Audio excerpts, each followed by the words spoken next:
Hello and welcome. This is class number 63 of the UPSC Mains Answer Writing Initiative.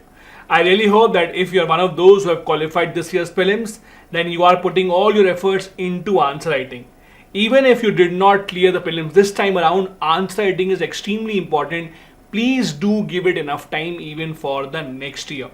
As you know, apart from this series where we try and take up important topics and questions and try and answer that, I'm also running a mastering UPSC Mains answer writing program.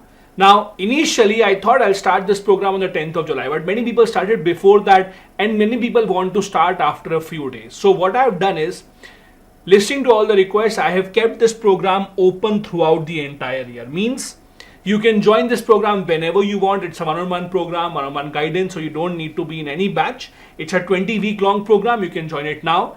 After a few days, after 1 week, after 2 weeks, whenever you are confident and you want to begin your answer writing journey, you would be invited and you can join this program where I will be giving you one-on-one guidance and mentorship on how to tackle UPSC answer writing. To get into this program or to get any other information about it, here is the contact detail. You can get in touch as soon as you can. Now let's see what do we have today. As I remind you in every single class, if you're new to answer writing, and you do not know how to structure an answer, my advice is go to the description of this video and you will find the link of a playlist. The name of the playlist will be UPSC Mains Answer Writing Initiative. Go to class number 1 of that series. In the very first class, we had discussed about the structure of answer writing, how to write the introduction, main body, conclusion. So please do see that. Once you are done with that, let's see what question are we taking up. Today we are taking up a question from GS3 paper.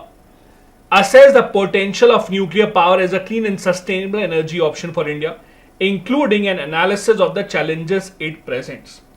Now, as you know, the government of India and governments of other countries as well have been battling against climate change, have been trying to look into the other alternatives of cleaner fuel. In that aspect, a lot of focus has been given on solar in the past few years. In the past couple of years, you have also seen the government consistently talking about green hydrogen, but one more option that we all have and we have been working towards this is nuclear energy. Slowly but gradually, India has been increasing its potential of nuclear power, not for weapon but specifically for civilian use, that is for generating power. In that aspect, the question is asking you two things. Number one, what potential does it have? So how can it help? And also, what are the challenges? Challenges because of which many countries, many developed countries rather, Germany, France, etc. are moving away from nuclear energy. So this is what the question is demanding. So let's start with the introduction. Intro, as always, we'll try and give it a fact, or we'll try and begin with a fact. The fact here that will be most suitable is the contribution of nuclear energy into our entire basket of electricity or energy production. Nuclear power provides about 2% of India's electricity and thus has a lot of significance as a clean and sustainable energy source. Now, you might say 2% is not a big number, but if you look at the overall context, 2% is also not a small number. You can't ignore it, and it has a potential of expanding into much higher numbers. With India's growing energy demands and our commitment to reduce carbon emission, nuclear energy can play a vital role. So this is the connecting line. As I've been telling you, in a good, smooth answer, your intro and your main body must have a connecting line in between. So this is our connecting line. This is connecting our intro to the main body. Now the main body will first start with the potential that nuclear power has. We'll divide it into different points. It is a clean source of energy as compared to fossil fuel, and thus it is in line with India's Paris climate change commitments. It has high energy density, meaning that small amount of fuel can produce a lot of electricity. For example, if you look at coal, the problem with producing electricity with coal is you require a huge amount of coal to produce even small amounts of energy. So transportation of raw material becomes a very difficult pain, and this is where nuclear energy is extremely important. It provides energy security because with limited fossil fuel resources, nuclear power can help diversify our energy mix. That is why, if you have realized, India is focusing a lot on a 3-stage nuclear power program. We are trying to make use of thorium as much as possible because India has one of the largest reserves of thorium in the world, and we want our nuclear power to be driven with thorium. It is also something that provides long-term sustainability. Uranium reserves, thorium reserves, etc. are in large numbers unlike the fossil fuel, oil, gas, and that is why it seemed like a better option. At the same time, there are some challenges which the question has asked. First, the high cost.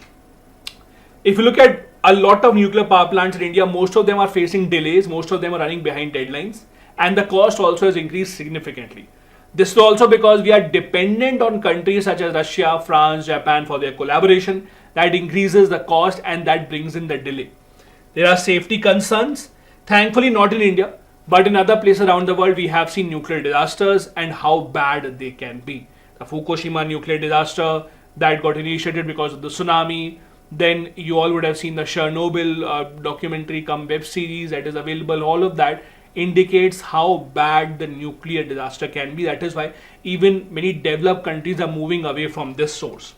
Waste management is a big issue. No country in the world has been able to solve this riddle, how to get rid of nuclear waste. Because even if the nuclear fuel has been used, it still retains at least some amount of radioactivity. So how do you dispose that? There's no long-term solution available for now. There are regulatory hurdles. As with most of the other things in India, whenever there is something new, any new sector is being evolved, you will see a lot of delays in the approval process. And then you have seen public opposition as well to many nuclear power plants. Many nuclear power plants are being set up, or most of them are being set up nearby a water body because of a large requirement of water. There are a lot of protests by the local people. It leads to displacement. It also leads to fears of contamination in these water bodies. And again, the problem of or the fear of a disaster or an impending disaster always remains. These are the concerns because of which India has still not been able to expand our nuclear power as much as we would have wanted to. And then we'll conclude by giving a balanced approach, how this has a lot of potential for India in the long run, but there are some challenges that need to be tackled first in order to completely master this technology. This is how you can tackle a question like this and similar questions on these lines. Here's a practice question for you as well. This is about cyber threats. Cyber threats against India, including ransomware attacks and cyber espionage, pose escalating risk to national security. Examine the changing landscape of these threats and propose strategies to bolster India's cyber security defenses. Try and see if you can write these answers. I'm always happy to interact and listen to any issues that you have for UPSC preparation. If you need any kind of guidance, don't be afraid. Feel free to make sure that you write an email and I will revert back as soon as possible. Thank you so much. If you are new here, do hit the subscribe button as well. Also reminding you, our comprehensive PSIR live course is starting from this Monday on my app. If you have still not registered and if you want to take this PSIR journey with me from starting to the end, do download my app from the Play Store. Thank you so much. Bye-bye. Jai Hind.